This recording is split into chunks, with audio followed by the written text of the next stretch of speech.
សួស្តីបងប្អូននិងមិត្តរួមការងារទាំងអស់គ្នាថ្ងៃនេះ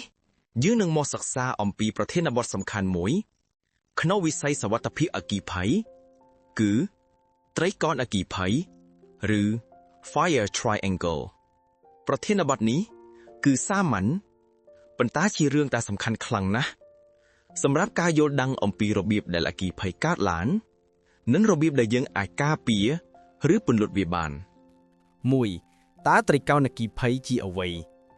ត្រីកោណអគ្គិភ័យគឺជាគោលការណ៍មូលដ្ឋានមួយដែលពន្យល់ថាអគ្គិភ័យអាចកើតឡើងបានលើកលែងតែមានធាតុចាំបាច់3យ៉ាងរួមមានសារធាតុឆេះឬ fuel oxygen និងកម្ដៅឬ heat ធាតុទាំង3នេះបើរួមគ្នាទាំងអស់ក្នុងកន្លែងតែមួយអគ្គិភ័យនឹងចាប់ផ្ដើមកើតឡើងនិងអាចរីករាលដាលយ៉ាងលឿនបំផុតការយល់ច្បាស់អំពីធាតុទាំង3នេះធ្វើឲ្យយើងអាចដឹងពីវិធីការពារនិងពន្លត់អគ្គិភ័យបាននឹងមានប្រសិទ្ធភាពកាន់តែខ្ពស់ 2. ធាតុទី1សារធាតុឆេះឬ fuel គឺជាសម្ភារៈឬវត្ថុដែលអាចឆេះបានវាអាចជា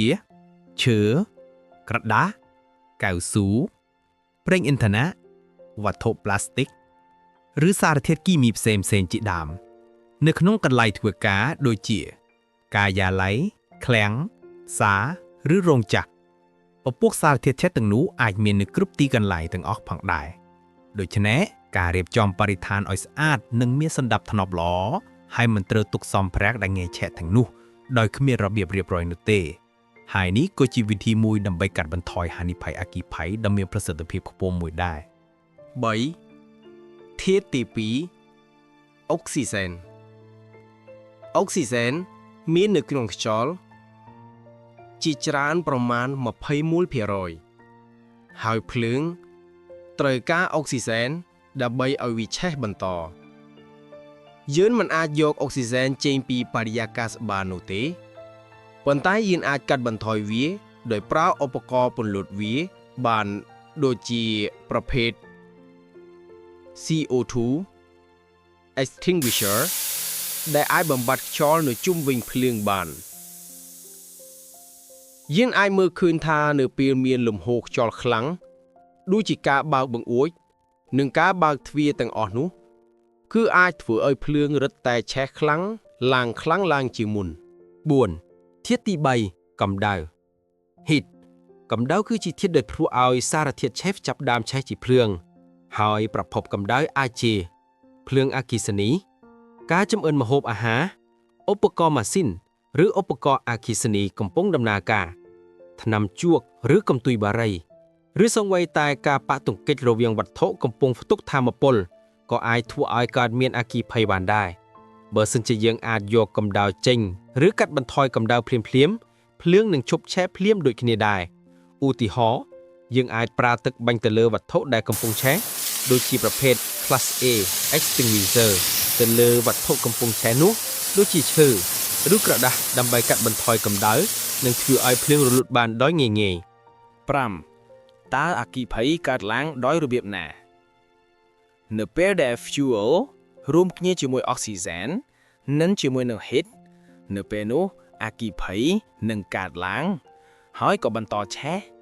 និងអាចរីករាលដាលយ៉ាងលឿនបើគ្មានការគ្រប់គ្រងទាន់ពេលវេលានេះគឺជាអ្វីដែលតម្រូវឲ្យក្រុមការងារឬស្ថាប័នណាមួយដែលទទួលខុសត្រូវតែមានផែនការប្រកបប្រជាសម្រាប់សុវត្ថិភាពអគ្គិភ័យជាចាំបាច់ក្នុងការបង្ការអគ្គិភ័យ 6. របៀបគ្រប់គ្រងនិងការពារ Fire Prevention and Control ដើម្បីបញ្ឈប់អគ្គិភ័យយើងត្រូវយកចេញធាតុមួយក្នុងចំណោម3ធាតុត្រូវដក fuel ដាក់សម្ភារៈដែលងាយឆេះនេះឲ្យឆ្ងាយពីប្រភពកម្ដៅត្រូវដក oxygen ដោយប្រើឧបករណ៍ពន្លត់ CO2 ឬ foam extinguisher ត្រូវដក heat ដោយប្រើទឹកឬ fire blanket បន្ថែមលើនេះទៀតយើងត្រូវពិនិត្យរាល់ឧបករណ៍អគ្គិសនីឬខ្សែភ្លើងជារៀងរាល់ថ្ងៃមិនត្រូវដាក់ធុងប្រេងឥន្ធនៈនៅកន្លែងពិបាកគ្រប់គ្រាំងនោះទេហាមប្រើឬបង្កាត់ភ្លើងនៅតំបន់ដែលមានសម្ភារៈងាយឆេះនិងត្រូវមានការបណ្ដុះបណ្ដាលសុវត្ថិភាពអគ្គិសនីជាប្រចាំផងដែរ សរុបត្រីកោណអគ្គិភ័យគឺជាគោលការណ៍សាមញ្ញមួយ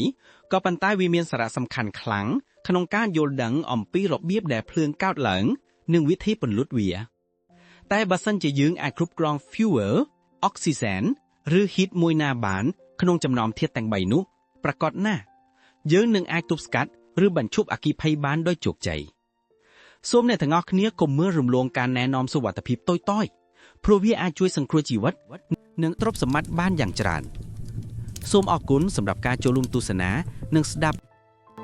ហើយនៅវីដេអូបន្ទាប់នេះយើងនឹងនិយាយអំពីអ្វីទៅជាមូលហេតុដែលបង្កឲ្យមានអគ្គិភ័យកើតឡើងហើយក៏នឹងមានវីដេអូបន្ទាប់ទៀតទាក់ទងទៅនឹងមេរៀនឬរបៀបក្នុងការការពារនិងទប់ស្កាត់អគ្គិភ័យផងដែរសូមជួយចុច Subscribe និងចែកម្លែកវីដេអូនេះដើម្បីជួយជាចំណែកដឹងដល់ពុកម៉ែបងប្អូនយើងទាំងអស់គ្នាផងសូមអរគុណ